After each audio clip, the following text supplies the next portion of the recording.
Good morning, Ellen Ingalls here at pressure-free.com. It's Friday. If you're watching live, thanks so much for tuning in. If you're watching the replay, I really appreciate you. If you watch this and think someone could get some benefit from it, feel free to share it out. I think you can grab the link and drop it in a text to somebody too, so it can be very private, because a lot of the subjects I talk about kind of require some privacy when it comes to stress, anxiety, nervousness, anger. And today the topic is sleep, because I think I'm going to say probably 80% of the people that I talk to and work with, sleep is an issue. They wish that they could sleep better. Sometimes it doesn't come up right away because there's other things that are more pressing, but it usually comes out that, I'm just not sleeping as well as I could. And now with wearables, Aura rings, like all of these tech tools telling us if we're getting a good night's sleep or not, that I think it's become even more prevalent that people are concerned about their sleep. They're worried about it. Sometimes I have my clients take off their wearables because I feel like they're causing them anxiety. So if you wake up in the morning and you look at your wearable and you're like, oh my gosh, I had a terrible night's sleep. I think that that is then setting up the day as if I'm going to have a terrible day because I had a terrible sleep. Does that make sense? So that's something that I've noticed that I wanted to bring forward today. But I really want to go deep into the science of sleep for a moment. And honestly, I didn't know that this method I was creating back in 2010 was going to make a difference with sleep until I felt it for myself. And it was actually my eldest son, Hugh, and I who were super digging into using pressure-free tools, interrupting the stress response, not allowing those stress hormones to release so much in our bodies. And we were, I don't know, probably about 6 weeks into doing this. And he and I kept waking up earlier and earlier. And one morning I was up at 4:30. I was working on the family computer, writing something, and he came bounding down the stairs on a Saturday. He's an 18-year-old teenage boy, at 5 a.m. And he said, Mother, I feel so calm and energized. What is that? And I said, I feel the same thing. And we kind of joked. I said, I think we're actually getting a real night's sleep for the first time in our lives. Like really deep, beautiful sleep, maybe from when we were babies. And so that pattern continued. He and I pretty much wake up with a calm energy. He called it exhilarated, calm and exhilarated. Maybe that's a smushed word, exhilarated. One of my colleagues said, you should coin that, right? So what is it really? As I as I started to dig into the research on sleep and what happens when we release these stress hormones, it all became clear to me. If you trigger the stress response, particularly in the last half of your day, undoubtedly there's going to be a flood of hormones that goes out either when you're about to fall asleep or in the middle of the night. That's going to include a hormone that will wake you up. So that's why you may wake up and then your thoughts start racing. That hormone also can make you feel anxious for no reason. And so when that releases, now you're thinking about things at work, at home, your personal life, like it's just piling on. You ever experience that where you start thinking about one thing and then it's just like boom, boom, boom, it's just piling on. And that's because when we trigger the stress response for hours, there's this mechanism in our brain that is always looking on alert. It's always looking for something that might hurt us or attack us.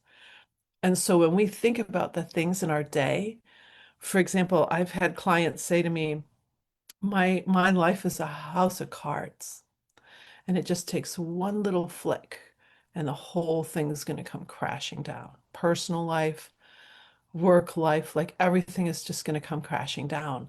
I remember someone saying that at me about 10 years ago. It was just like, and on the exterior, everything looked perfect. She had an amazing corporate job, lots of great money, healthy kids, pretty good marriage. But her feeling, her sense was that everything was so fragile.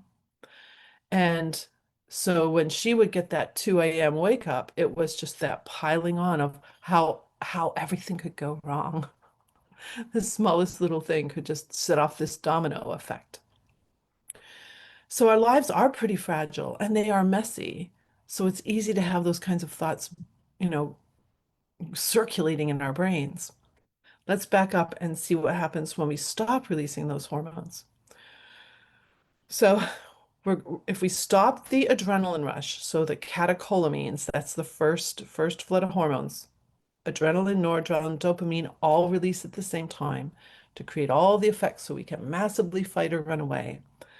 So if we can not let those hormones go out, the second flood does not go out. That's a cortisol or glucocorticoids go out to fix our brain cells that we've damaged with the first flood and fix our extremities, the cells of all our body. So our body processes are working well again. So that's its purpose, but that's what's going to cause all this crazy wake up stuff. So if we don't release the first flood, second flood doesn't go out. Now, when we go to sleep at night, first of all, we can fall asleep. Second of all, instead of our body taking the full night to dissipate these hormones out of the cells and get each cell back to homeostasis, our body gets to do its renewing, its refreshing. It gets to use its systems, its lymphatic system in our body here, our glymphatic system in our brain, which was just realized in 2022 through research and studies.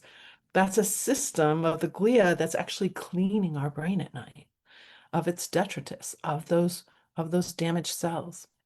We're going to have fewer damaged cells because the moment we trigger fight or flight, one neurobiologist I was following back in 2010 said it's like lining your neurons up on a cliff, and the slightest change in blood pressure kills them.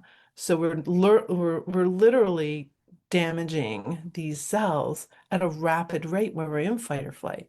So when we're not in fight or flight, we're not creating so much mess in here.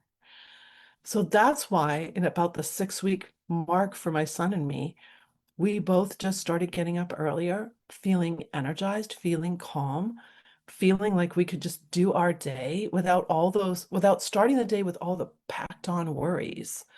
Um, sure, there's a lot of things that we need to do and handle, but it's amazing when your brain is thinking cognitively, which it shuts down in fight or flight. And if your body and brain have spent the whole night just trying to clean, because you've got all those stress hormones affecting all your cells, that's why we're so tired. So it was amazing to start watching this effect of going to sleep, waking up, and knowing, oh my gosh, I had a really beautiful deep sleep. I'm not tired in the morning. I don't want to hit the snooze button. I just want to get up and have a great day.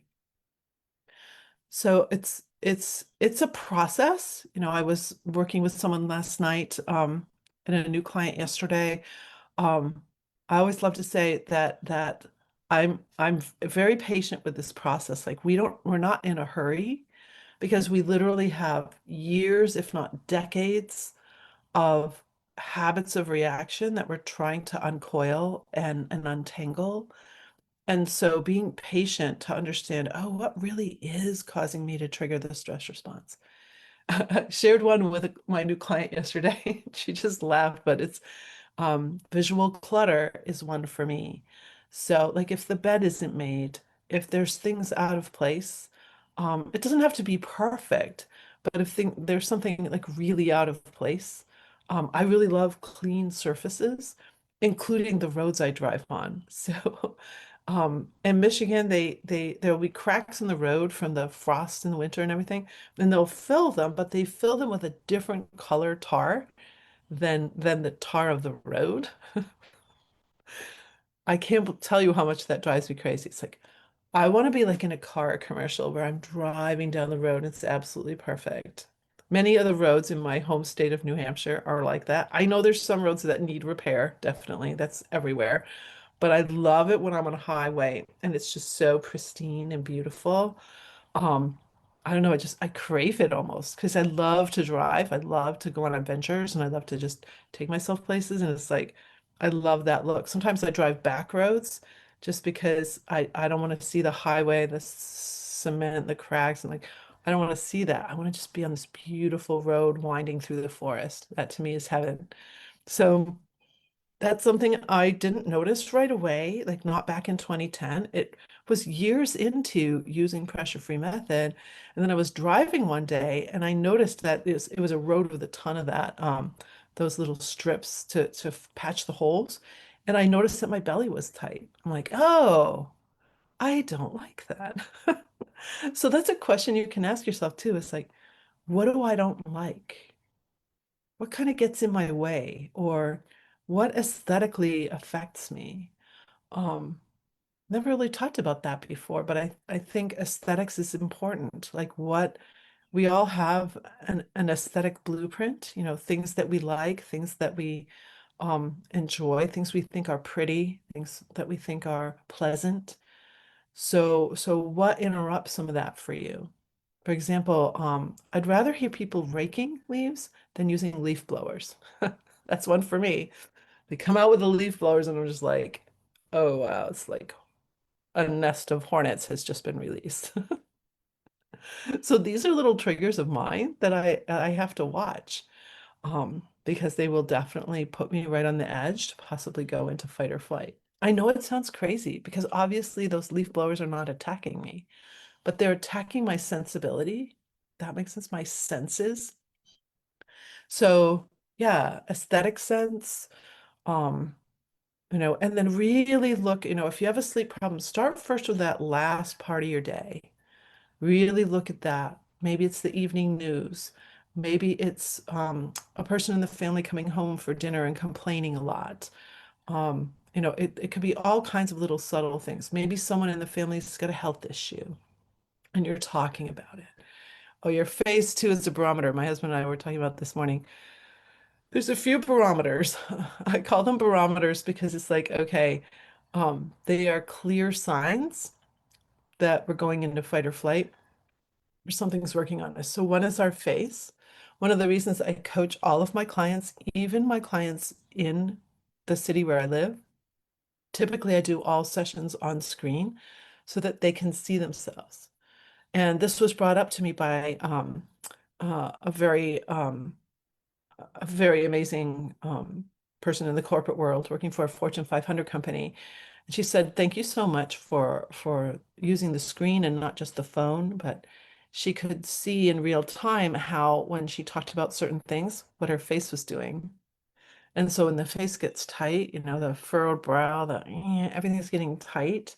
Um, Sometimes I'll stop my client and say, "Okay, I want you to see your face right now. Like, take a look at you, because this is a very hot topic." It's like, oh my gosh, whenever I think about this topic, I'd probably go into fight or flight. So the face reveals, the shoulders, if your shoulders start getting tight and going up, oh, your jaw, like if you start clenching, and it's just a moment to pause, it's a clue. Your belly, if your belly starts getting tight. When you're going to sleep at night, I can note just by how my body's positioned, like if my hands are tight, um, sometimes the wrist coiled in, if I'm like, do I feel tension? So notice if you feel tension, that can be a clue too. And you can just ask yourself, okay, I get to go to sleep now. I get to go to sleep now. Sleep should be one of the easiest things we do after we've had our big day. But because we trigger the stress response, we're supposed to stay alert all night. If we were locked in a cave with the tiger outside, somebody's got to stay alert all night. So we keep flooding our body with these hormones to stay awake.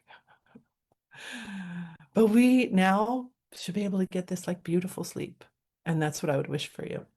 So if you want to know more about that, feel free to DM me or go to my website, lingalls.com or pressure-free.com, and just book a call with me and I would be happy to talk with you and find out more about what's going on for you.